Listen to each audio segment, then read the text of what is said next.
Hello everyone, good morning. কেমন আছো তোমরা সবাই? আশা করি খুব ভালো আছো। আমিও বেশ ভালো আছি। অনেকদিন পর তোমাদের সঙ্গে একটা ব্লগের ভিডিও নিয়ে চলে এলাম। তো সকালবেলা দেখো 7:40 এ আমাদের বাস আছে। সকাল সকাল ঘুম থেকে উঠে রেডি হয়ে সংসারের কাজকর্ম করে বাস স্ট্যান্ডে চলে এসেছি। আর এখান থেকেই তোমাদের সঙ্গে আমি ব্লগটা আজকে স্টার্ট করছি। তো কোথায় যাচ্ছি, কি করছি না করছি সবকিছু তোমাদের সঙ্গে শেয়ার করব আজকের পুরো দিনটা। তো তোমরা দেখতে থাকো, আশা করি তোমাদের খুব ভালো লাগবে। তো এখানে দেখো চলে এসেছি, এটা হচ্ছে ভাদুতলার মানে মেদিনীপুর যেতে ভাদুতলা কর্ণগরের মন্দির। তো এখানে কি আছে বলো তো, আজকে আমার মামার বিয়ে আছে। তো সেই জন্য চলে এসেছি। তো দেখো অনেক মানে এক্সাইটমেন্ট একটা ব্লগ তোমাদের সঙ্গে আমি শেয়ার করব।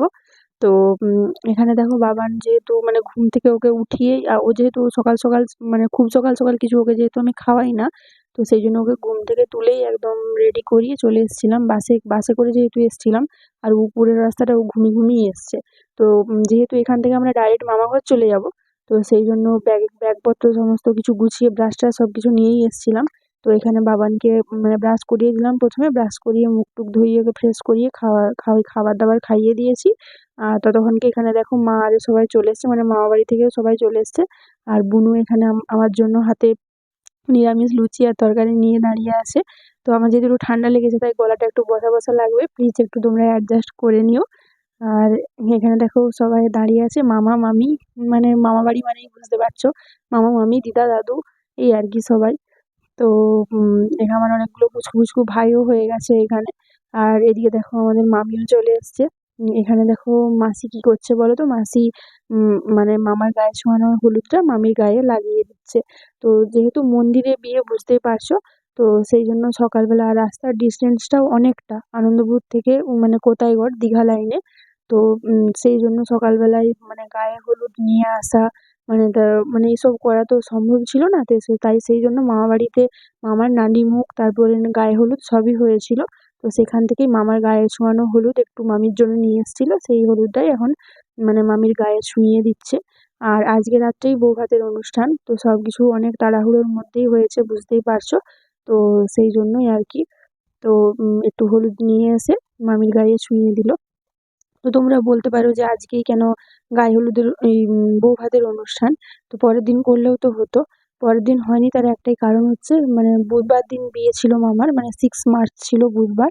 তো বুধবারের পরের দিন ছিল বৃহস্পতিবার। বৃহস্পতিবারের পর ওই মানে শিবরাত্রির ব্যাপার ছিল। তো শিবরাত্রির ব্যাপার বুঝতে পারছো, তো সেই জন্য মানে কে খাবে কে খাবে না এইসব ব্যাপার অনেক কিছু কাজ করছিল। তো সেই জন্য মানে একদিনেই মানে সমস্ত অনুষ্ঠান সেরে দেওয়ার একদম প্ল্যান ছিল। তো সেভাবেই সেই মতোই সবকিছু হয়েছিল আর কি। তো এখানে দেখো পুরো মন্দির আশেপাশটা তোমাদেরকে একটু ঘুরিয়ে দেখিয়ে দিলাম আমি। আর এখানে সবাই রেডি হয়ে দাঁড়িয়ে আছে। আর এখানে দেখো মামার গাড়িটা এবারে মন্দিরের সামনে চলে যাচ্ছে। তো এবারে মানে বিয়ের অনুষ্ঠানটা যেটা সেটা শুরু হবে সেই জন্য। তো যেহেতু মানে শুভ দৃষ্টির আগে বর কন্যা দুজনেই মুখ হচ্ছে দেখতে নেই, দেখাদেখি করতে নেই। তো সেই জন্য মামা এই গাড়িতে মামি ওই গাড়িতে এভাবেই বসেছিল। তারপরে মন্দিরে মানে বিয়ের টাইমটা আসতে মামার গাড়িটা আগে চলে গেল। তারপর এবারে মামির গাড়িটা পিছনে যাবে আর কি। মামার মন্দিরের ভেতর ঢুকে গেলে তারপরে মামির গাড়িটা যাবে, নইলে তো দুজনের মুখ দেখাদেখি হয়ে যাবে সেই জন্য আর কি। আর এটা দেখো মামির মন্দিরের গেট, সরি যাই তাই কথা বলে দিচ্ছি। আর এখানে দেখো মন্দিরের আশপাশটা, এখানে মামা গাড়ি থেকে নেমে গেছে, টোপর টোপর সবকিছু পরিয়ে দিচ্ছে মামাকে। তো তোমরা এখানে বলতে পারো যে তাহলে গায়ে হলুদ যেহেতু হয়েছিল, গায়ে হলুদ আর বুড়ো ভাতে সবের ব্লগ কোথায় বা মানে ভিডিওগুলো কোথায়। তো বাবান যেহেতু ছোট আর তোমার গড়বেতা থেকে মানে আমার মামা বাড়ি কোথায় ডিস্টেন্সের রাস্তাটা না অনেকটাই। তো যেহেতু আবার আমাদের বাড়ি থেকে 1 ঘন্টা 1.5 ঘন্টা দূরে হবে কন্যগড়ের মন্দির। আর মামাঘর যেতে প্রায় 2-2.5 ঘন্টা টাইম লেগে যায়। তো যেহেতু সামনেই বিয়েটা হচ্ছে, তো সেই জন্য তার আগের দিন আমরা আর যাইনি আর কি আইবুড়ো ভাতের দিন। একবারে বিয়ের দিন সকালবেলা ডাইরেক্ট চলে গিয়েছিলাম কর্ণগরের মন্দিরে। আর ওখান থেকে মানে ব্যাগপত্র গুছিয়ে নিয়ে চলে গিয়েছিলাম, ওখানে বিয়ে টিয়ে সেরে তারপরে একবারে সোজা মামা বাড়ি চলে গিয়েছিলাম আর কি। তো এরকম ভাবেই সেদিনে মানে এরকম ভাবে কেটেছিল আর কি। আর এখানে দেখো মন্দিরটা, এখানে আশেপাশে মানে মহামায়ার মন্দির যেখানে বিয়েটা হয়, বিয়ের অনুষ্ঠানগুলো হয়। আর আশেপাশে আরো শিব মন্দির এসব আর কি আছে। এখানে পুরো মন্দিরটাই তোমাদের সঙ্গে আমি শেয়ার করব, তোমরা পুরো ব্লগটা দেখতে থাকো। আর যারা দেখোনি তাদের তাহলে দেখা হয়ে যাবে আর কি।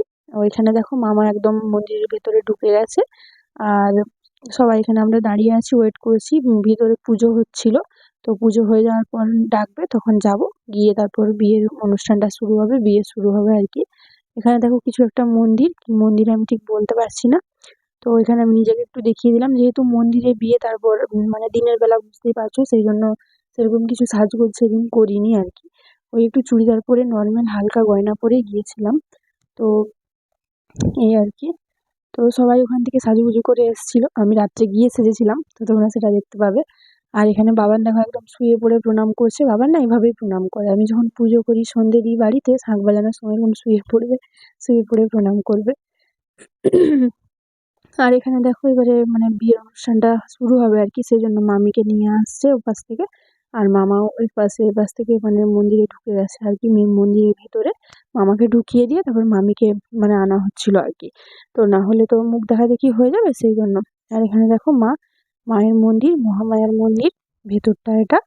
আর যারা গেছো তারা তো জানোই। এবারে দেখো বিয়ের অনুষ্ঠানটা শুরু হবে, সেই জন্য যিনি ব্রাহ্মণ ছিলেন তিনি বসতে বললেন, তো ওরা বসে গেল আর কি। তো দেখো আমাদের মামি কেমন হয়েছে তোমরা বলো। আর এখানে দেখো এবারে মানে সমস্ত নিয়ম যেগুলো আছে, শুভ দৃষ্টি, মালা বদল, সবকিছুই এবারে শুরু হবে। তো তোমাদেরকে আমি এই ব্লগটা এইটুকুই দেখালাম। তো পরের ব্লগে বিয়ে থেকে শুরু করে মন্দির, তারপরে মানে বউ ভাতের দিন রাত্রে আমরা কীরকম এনজয় করলাম, সব কিছু তোমাদের সঙ্গে শেয়ার করব, সমস্ত কিছু শেয়ার করব। তো এই ব্লগটা যেহেতু অনেক বড় হয়ে যাবে, তোমরা বুঝতেই পারছো, মানে একসঙ্গে সব কিছু শেয়ার করলে অনেকটাই বড় হয়ে যাবে। তো সেই জন্য তোমাদের সঙ্গে এই ব্লগে আর কিছু আমি শেয়ার করলাম না।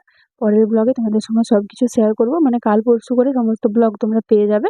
অনেকদিন ধরে শরীরটাও খারাপ যাচ্ছিল, ওই জন্য এডিট করাও হচ্ছিল না, তোমাদের সঙ্গে শেয়ার করাও হচ্ছিল না, এই আর কি। তো তোমাদের কেমন লাগলো তোমরা জানিও।